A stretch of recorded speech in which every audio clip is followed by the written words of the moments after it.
Oh! Congrats on the verdict. What are you doing here? I saw an opportunity and I took it. Quoting me to me, how dare you?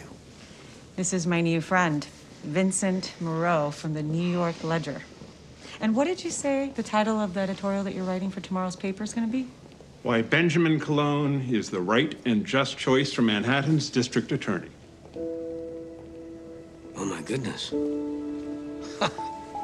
Is the Ledger endorsing my candidacy?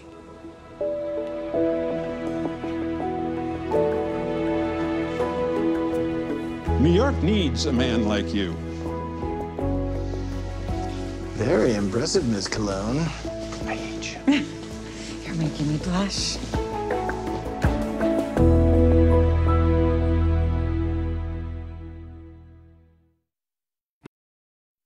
There are many reasons for waiting to visit your doctor right now. But if you're experiencing irregular heartbeat, heart racing, chest pain, shortness of breath, fatigue, or lightheadedness, don't wait to contact your doctor, because these symptoms could be signs of a serious condition like atrial fibrillation, which could make you about 5 times more likely to have a stroke. Your symptoms could mean something serious, so this is no time to wait. Talk to a doctor by phone, online, or in person. Discover new worlds.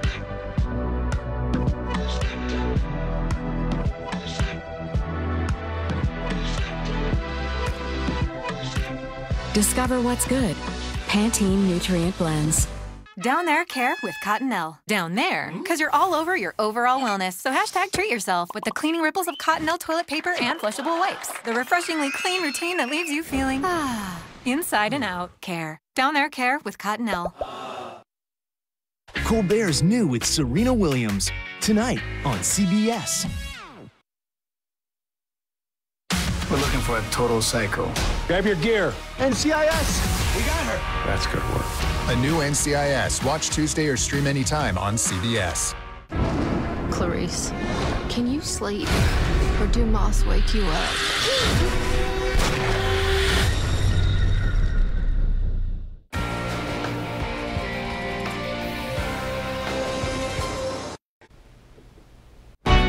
From Montana's news leader, this is the MTN 10 o'clock news. Good evening and thanks for joining us tonight. I'm Russ Riesinger. The Senate portion of impeachment proceedings against former President Donald Trump have now begun. The stage is now set for only the 4th impeachment trial in U.S. history, the 2nd involving Donald Trump, who's accused of inciting the violent attempt to take over the U.S. Capitol. Tonight, 9 House managers formally presented the single article accusing the president of inciting that January 6th Capitol riot. 5 people died, including a Capitol police officer, as a result of the mob assault. Skylar Henry is on Capitol Hill with more.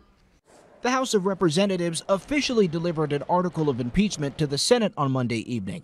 It accuses former President Trump of inciting insurrection on January 6th when a crowd of supporters stormed the Capitol. Wherefore, Donald John Trump, by such conduct, has demonstrated that he will remain a threat to national security, democracy, and the Constitution. The move automatically triggers a second Senate trial for the former president. On Tuesday, senators will be sworn in as members of the impeachment court. Vermont Democrat Patrick Leahy, the Senate's president pro tempore, will preside, not Chief Justice John Roberts. A trial is scheduled to begin the week of February 8th. There's no clearly marked path for navigating an impeachment trial for somebody who's no longer president. A number of Republicans have said it's too late to impeach Mr. Trump. I think it's a moot point. He is a former president. New Majority Leader Chuck Schumer dismissed that argument. The theory that the Senate can't try former officials would amount to a constitutional get-out-of-jail-free card for any president who commits an impeachable offense. Security remains tight here on Capitol Hill. Law enforcement officials tell CBS News that new threats are being directed at lawmakers involved in the impeachment process. That's one reason why some 5,000 National Guard troops are going to stay in Washington until at least the middle of March. It's unclear how long the impeachment trial will last. Skylar Henry, CBS News, Capitol Hill. Well, at least 17 Senate Republicans would have to join the Democrats in order to convict former President Trump. And if that passes, a separate vote would be held to bar him from future public service. President Joe Biden expressing confidence today that anyone who wants a COVID-19 vaccine will be able to get one by this spring. Biden says he believes that by the summer, the country will be heading toward herd immunity and expanding access to the vaccine even more. I feel confident that by summer, we're going to be well on our way to heading toward herd immunity and increasing the access for people who aren't on the list, all the way going down to children, and how we deal with that. But I feel good about where we're going, and I think we can get it done. Well, here in Yellowstone County, health authorities announced today that the county will receive fewer than 1,100 vaccine doses this week. That's less than half of what Billings Clinic requested, and St. Vincent Healthcare got shut out completely. Last week, Billings Clinic, St. Vincent, and Riverstone Health were allocated a combined total of 2,100 first doses. Appointments filled within a few hours at all three of those facilities. Yellowstone County Health Officer John Felton calls the allocation across the state disappointing, woefully inadequate, and unpredictable. Well, there's no shortage of demand for the COVID-19 vaccine in Billings. Staff at the Billings Clinic received thousands of calls from people wanting to get their shot, but the hospital only received 975 total doses. Q2's Mitch Leahy brings us more. In the first 3.5 hours of business Monday, staff at the Billings Clinic answered 27,000 calls from people wanting to get their COVID-19 vaccine. Some people waited on the line for 30 minutes or more. An additional 35 staff members that the clinic hired last week just didn't cut it. Now they're looking to a third party to answer the phones. We're just totally overwhelmed here with our own resources. I mean, we still have to schedule patients for surgery, for clinics, for transfers in. So we feel that it would be important to have someone that deals with these types of heavy call volume events and to set it up separately. Demand for the COVID-19 vaccine still far outweighs supply. Of the state's 13,500 allocated doses this week, the clinic received 975. Staff said the Billings Clinic has the capability to administer 120 vaccines per hour, but they just don't have the supply. We're at the mercy of the national distribution. This is not a state of Montana issue. It's not a Billings Clinic issue. It's a federal issue. There's just not enough supply yet. To get a vaccine at the Billings Clinic, you'll need to obtain a medical record number. Current patients can find their number on their most recent bill statement, and new patients can call the records department to get one started. Once you have a record number, head to billingsclinic.com/patientconnect to schedule an appointment. This week, appointments are still open for Tuesday and Wednesday. The phone line's open at 8 a.m. sharp. Reporting in Billings, Mitch Leahy, MTN News. Thank you, Mitch. At the rate that the vaccine is trickling into Yellowstone County, it could take more than 2 months for all the people in Phase 1B to finally be vaccinated. Well, the clinic received fewer than 1,000 doses this week. St. Vincent Healthcare received none. St. V says they don't have specifics on why they didn't receive a shipment this week. In a statement attributed to the hospital's chief operating officer, it says St. Vincent has the ability to administer more than 1,000 doses each week, but because the hospital did not receive any vaccine, it will not be able to hold any shipments this week. We are now in the Phase 1B tier of the vaccinations, which includes all people 70 years and older, people 16 to 69 with high-risk medical conditions, American Indians, and other people of color. And as of today, you can track how much vaccine is or is not coming into the state and how quickly healthcare teams are getting people vaccinated. Governor Gianforte launched a new statewide COVID-19 vaccine dashboard today. So far, it shows more than 77,000 vaccine doses have been administered. Nearly 15,000 Montanans are fully immunized. Increases in numbers, of course, are dependent on supply. That dashboard can be found on the State Response COVID-19 website. And the statewide COVID-19 related death toll continuing to grow. You can see right now it's up to 1,169 deaths as a result of 14 reported deaths from Missoula County. Missoula County authorities say those 13 county cases previously counted as recovered are now classified as deceased. So those deaths spanned from October through December of 2020. Nearly 87,000 Montanans have now recovered from the virus. The Billings Public Schools may be getting another monetary shot in the arm worth $12.8 million of federal grant money.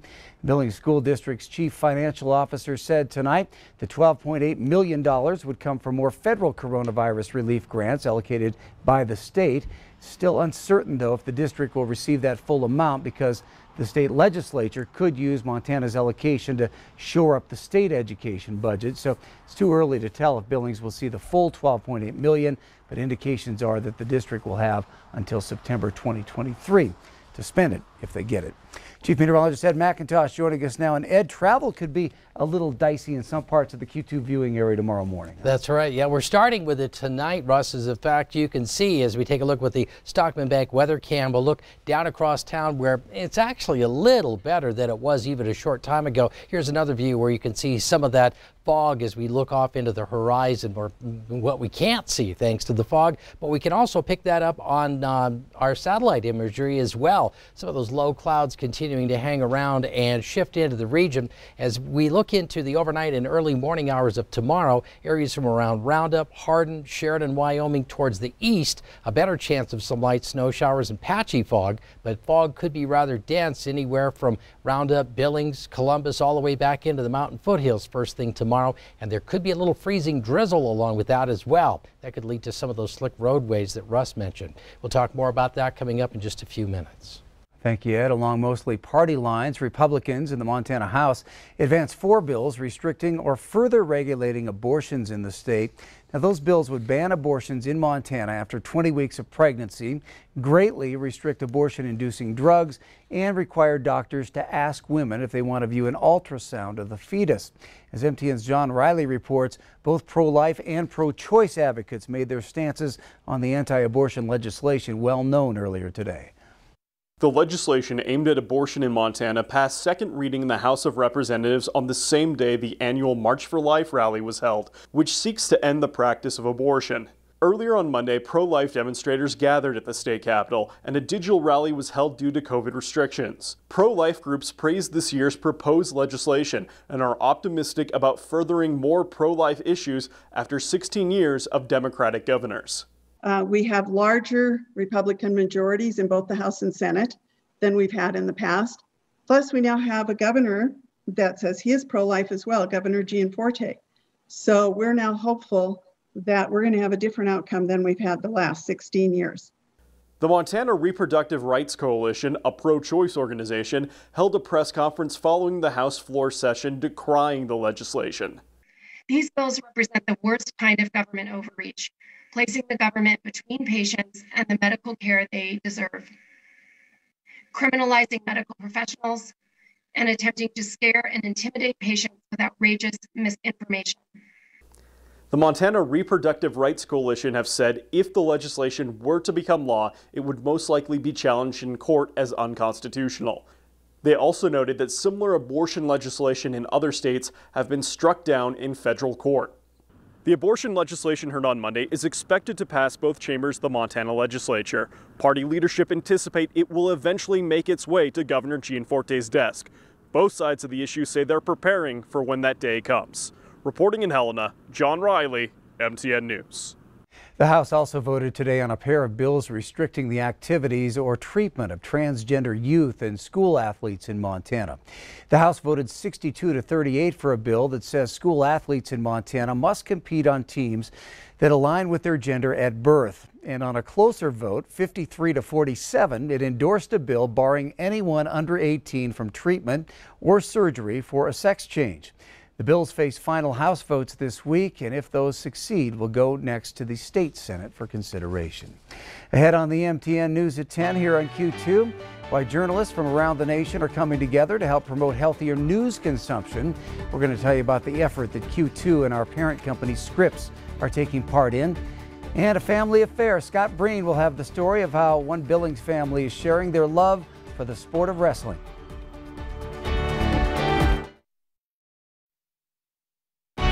From Montana's news leader, you're watching the MTN 10 o'clock news. Q2 News and our parent company Scripps are joining forces with TV stations across the country to raise awareness of news literacy. This week, you'll see stories focused on the journalism that we strive for each day. Now, our effort has one goal in mind. That's providing tools to make you a healthier news consumer, including the importance of understanding your news sources. Tonight, we hear from Joe St. George, a national D.C. Bureau reporter who found himself in the middle of a fake news dilemma.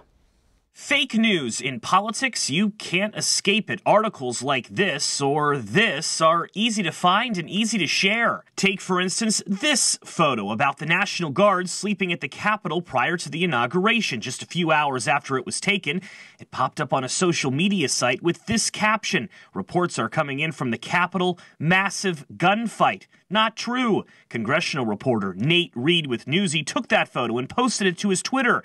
He learned quickly he couldn't control where it went from there. I'd never seen anything like it, where a photo I had taken was so grossly taken out of context. The spread of fake news happens across all political parties, and it's growing. In 2019, there were 8.6 billion engagements on social media involving fake news. In 2020, there were 16.3 billion engagements. Fake news now has become weaponized in politics. Chris Halsney is an investigative journalist and lecturer at American University. He's been around newsrooms for more than 30 years. It's getting worse. One example is violence erupting on Capitol Hill, with some individuals believing the inaccurate articles and justifying their actions in the name of truth. I could coach people on how to spot fake news, a fake headline. Most of them don't care anymore. People are seeking out news that matches their opinions. But if you do care, how can you spot fake political news? Well, journalism professors say pay attention to who the writer is. What is the name of the publication? What's their history? Who pays their salary? How long has it been around? Also, don't just look at one news source. But because that advice for many is not enough, it'll show you very easily whether it's something that you can trust or something that you should avoid. Gabby Deutsch is with NewsGuard, an emerging fact-checking company making software that libraries, businesses, and yes, families with fake news-loving relatives are installing on computers. The way it works is each time a news article appears, a green check mark or red exclamation point pops up, indicating whether you can trust it or not. The company has a conservative CEO and a liberal CEO to ensure they are not biased. We believe that there is a large chunk of people in this country who care about getting accurate information. One thing Deutsch says is fake political news will not be going anywhere. It's simply too cheap to create, and appealing to someone's emotions is easy. It is profitable for people to run these websites. In Washington, I'm Joe St. George. And we've got a link to news literacy stories on KTVQ.com, where you can also explore resources and take a news literacy quiz and watch for more stories from MTN throughout the week. All right, taking a live look outside on this chilly Monday night from the Stockman Bank weather cam. Another cold one, but Ed is already eyeing another warm-up. Keep it here for that full forecast.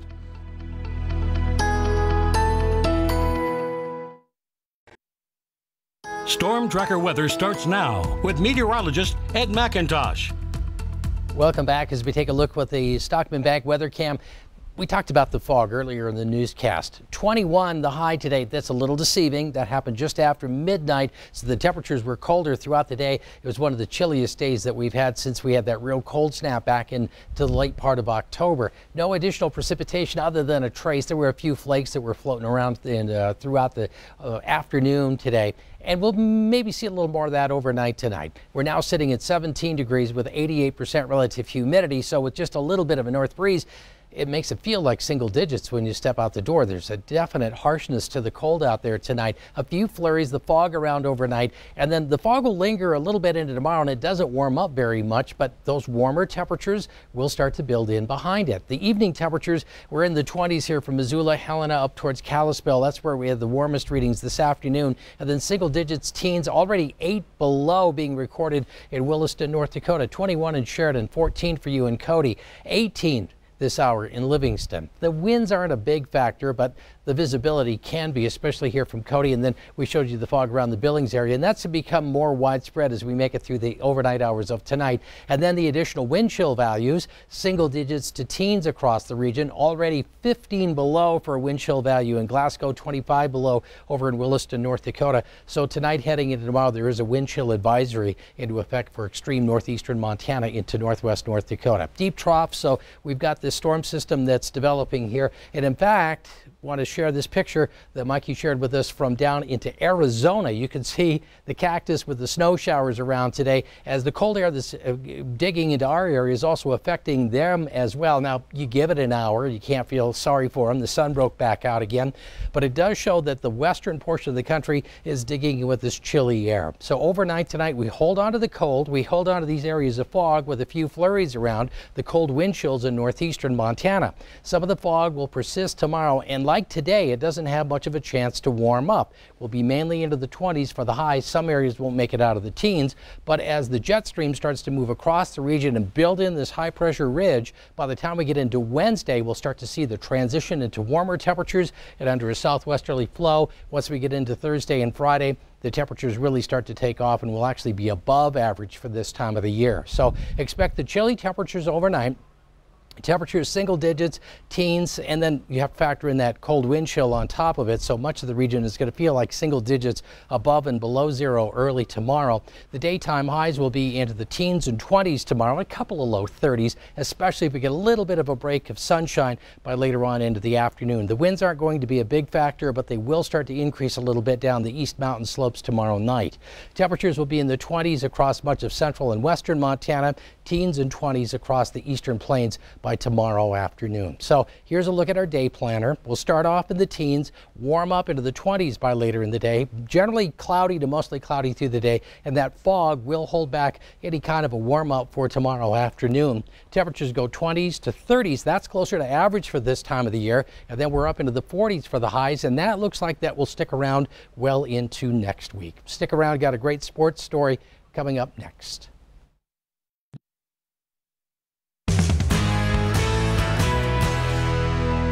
Tonight in sports, Scott Breen shows us how and specifically why mat time has turned into a somewhat surprising family affair for one Billings family.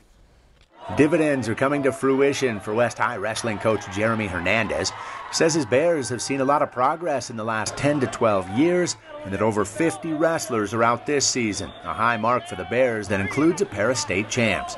One of the new faces is also one of the most dominant, freshman Kian Hernandez, a chip off the old block, and according to Dad, even more tenacious. He's a little Tasmanian devil, you know, he's a lot tougher than I am. He's just a goer, you know, he has a gas tank, he just goes and goes, and he's pretty technical, and when he's got to get funky, then he'll do some pretty crazy things, and he'd have pinned me when I was a freshman. Kian showcased that gas tank, opening his high school career in these matches earlier this month with a pair of pins over Bozeman's teams. Kian smiles, thinking back to his first competitive match around 10 years ago, doesn't remember where or even whether he won. I just remember that it was like, I just was rolling around, didn't really know what to do, and just rolling around with the other kid. He started when he was 4 years old, but he's been around it since he was probably 6 months old. So, what kind of stuff do you do with a 4-year-old on the wrestling mats? Whatever he wants. Like when he first started, he went out and wrestled. He did whatever he wants, because you really can't coach him. You teach him a basic half, stand up, that kind. But you just let them learn their body at that age. He just like put me onto like the wrestling mats at West, and I just kind of crawled around on them and just started from there. Kian's older sister, Renzi, doesn't wrestle, but she already has beaten him in a sense. She's a college freshman at Wrestling Powerhouse, Iowa. And she's a manager for the wrestling team, so she gets to travel with them, like if they go to Rutgers, New Jersey or whatever. Yeah, I was kind of jealous at first that she went to Iowa, because I've always wanted to go there. So I was like kind of mad at first, but now I'm happy. She videotapes the duels, and like when they go on trips, she gets food for those guys and stuff. So she's, it's not where she just gets to sit around, but she really has a lot of work to do. She just has a pretty big job there, I'd say. Renzi never wrestled, was never even a manager at West. But she's found the family niche 1,000 miles from home in Iowa City. She just likes wrestling, you know, watching her brother wrestle, watching me coach, and, you know, being at Iowa for a semester, she came home and she's trying to school me on the wrestling aspect of how things work. And she knows her stuff, but she's still got a long way to go. And plenty of time to learn. By the time Kian hopes to wrestle for the Hawkeyes, Rinzi hopes to have a degree in neonatal intensive care nursing. She wants to help babies. In the moment right now, though, younger brother is chasing another win and the start of a dominant high school career. Scott Breen, MTN Sports. Thank you, Scott. West High's next match is tomorrow night at home against Skyview. The varsity start has been moved to 6 o'clock instead of 7 o'clock. Be right back. You can't make out much from this picture. It's from the Red Lodge Golf Course, but you can see some of the snow flying around. So there's already a white coat in much of the area into the mountain foothills. That'll continue tonight heading into tomorrow. Temperatures still chilly tomorrow. Expect areas of fog and maybe some flurries in the morning before temperatures begin to warm up. Russ, by the time we make it into the weekend, it's pretty comfortable. All right. Thank you, Ed. Thank you for joining us. Hope you have a good night. We're back tomorrow starting at 5 a.m.